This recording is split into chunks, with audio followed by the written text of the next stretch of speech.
Hey everyone, Mr. Happy here. Just wanted to do a quick video for the special site for patch 7.3. I honestly expected it today, so good to see that it's basically exactly on schedule, week before the live letter, which is on a Thursday next week, as odd as that is. So, promise of tomorrow, here's the patch artwork. If you hadn't seen it before, coming early August 2025, August 5th, they haven't said it yet.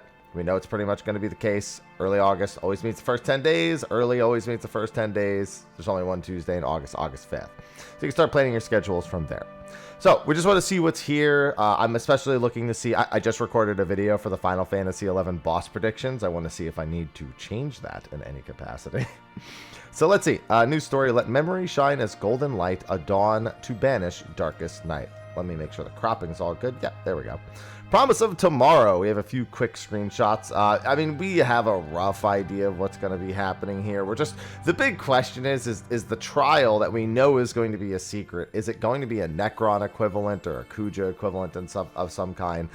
Looking at the image that we had from the live letter, it looks like it will be a Necron equivalent. The rings and everything being prevalent. Necron being the final boss of Final Fantasy IX. So yeah, we have a couple of screenshots here.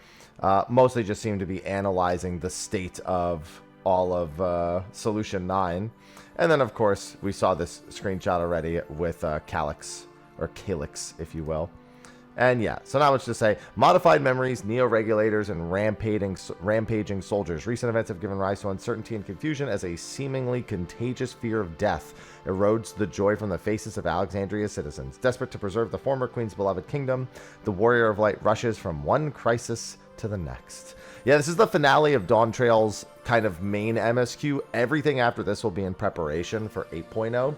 Very excited to see what the kind of post-credit sequence may look like here after we're actually done defeating the boss. And we've kind of rolled credits on Dawn Trail's story, because Mara City is definitely on my mind. I think it was on a lot of people's mind. It was one of two locations we expected to go when it came to 7.0. So definitely at the forefront of my attention. Echoes of Vana'diel, the second walk. Okay, we have Surreal John Gulul Jaja in Lower Juno. Yaktel now plays host to a rift in reality, connecting our world to that of Vana'diel and the city of Juno. And it is there that this land of bygone heroes and forgotten adventures that a new threat arises. That's not entirely accurate.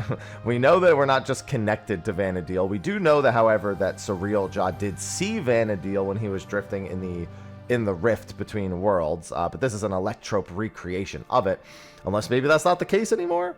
We have Alzal and Prish. You know, actually, I made a video, and I guess I should have made mention that Alzal's armor is actually, I think it might be the same armor that one of the bosses I think we're getting has.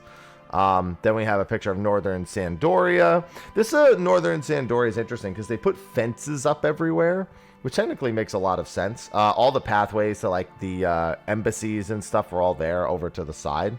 Although we're probably just going to be going straight into the chateau. Although actually, wait a minute, I do see the path being blocked. So we're actually not going to be going into the chateau. We're going to be going off to the side over here, which leads into the like crafting quarters of Northern Sandoria. I hadn't noticed that. It's a good thing I noticed it now because I really thought we were going to go straight into the chateau. We'll see what happens all the same. And then we have this. This is actually a somewhat different screenshot. And this actually, does this change how I feel about that? So I was wondering if this screenshot before was Kufim or Busadine Glacier. In terms of, you know what? It might actually be Busadine this time. So I thought for certain that this was going to be Kufim going into Delkfoot Tower from the original screenshot that we saw. And it could still be the case, but I can't tell if the door is more destroyed up here, which it looks like it might be. That's actually more likely to be Busadine into Feyin. Although I don't remember, I just was at Feyin and I didn't really see much in the way of a protrusion. I'm going to go back and look because this actually looks more like Busadine Glacier now that I'm seeing it. The Meso Terminal we have here. Let's see. This is just the dungeon. I don't know. The lights of living memory no longer shine, and the towering statue at its center stands silent amidst the wistful echoes of lives once lived. The Meso Terminal, it is at once a monument to the existence of Alexandrian people and a resting place for their many memories. So, Meso Terminal, we've already messed around with the Meso Terminal. This I actually thought was a different location originally. This is actually Ruby's Bar that we see in Final Fantasy IX. I thought it was the section. We saw it from the other angle, and from the other angle, I thought it was actually one of the areas by Treno where the weapon shop is, but it looks like we are just going to be sticking to specifically Alexandria's things. What else do we have here? Are these for a sec, I'm trying to determine. So man, I don't have a great memory of I played Final Fantasy IX so much, you'd think I do. I'd have a good memory of who these are. Because this, to me, I can't help but see this and think of Tantalus. But the hoods and everything, I'm trying to remember if there's an enemy in Final Fantasy IX with this type of hood. Or if this is just supposed to be a play on. I mean, it would make sense for something with Tantalus to be involved here. I'm just having a hard time remembering the hoods. I'm sure someone in the comment section will let me know. And then we have the armor sets. Pretty good looking armor sets overall. I like the helmet. I do like the helmet here. Yeah, pretty decent looking armor set. I don't have too much to say about it because we've already gotten like a lot of the big... we had Temu Final Fantasy IX stuff already this patch, so... or in this last patch, so, you know, that's still kind of fresh on my mind.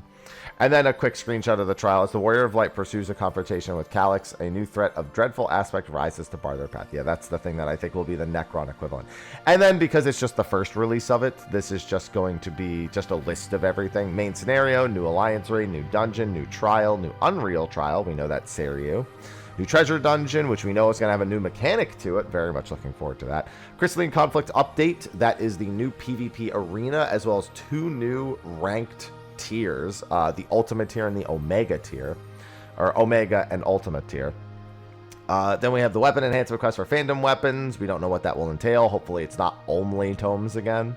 New deep dungeon, Pilgrim's Traverse. That's also going to have a bonus challenge mode after you clear floor 99, if you clear floor 99, where it's going to be basically like a Criterion equivalent of the final boss, like a souped up version of just the final boss as its own kind of like standalone four-player trial.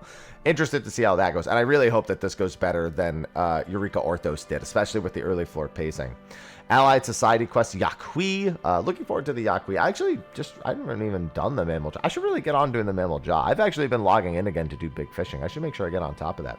Inconceivably further Hildebrand adventures, cosmic exploration and tool enhancement of the cosmic tools. I'm really curious to see how the feedback plays into how this pans out. Because I actually enjoyed it, but just, yeah, not enough reason to do it long term. The chat bubble feature, we'll probably see that during the live letter. New PvP gear. Actually, I'm excited. Whenever we get new PvP gear, they've had some pretty cool sets in the past. New mounts, minions, and emotes. Additional duty support. What is it this patch? It's not Cutter's Cry. It's, is it Cutter's Cry? It's Karn, isn't it? No, we have Karn, don't we? I think it's Karn coming up. I don't remember. Additional Doman Mahjong voices. Wuklamat, Kwana, and... Okay, Bukul Jaja. That's pretty funny. And more, of course. All right, but that is going to be our initial look at the preview for the preview site for patch 7.3. So, thanks for watching this video. Be sure to like and subscribe and stay tuned. I'll be doing videos on retail and mobile a lot over the next several weeks and months as we wait for various contents, news, updates, all that good stuff. Anyway, with that, I'll see you in the next one. Until then, take care.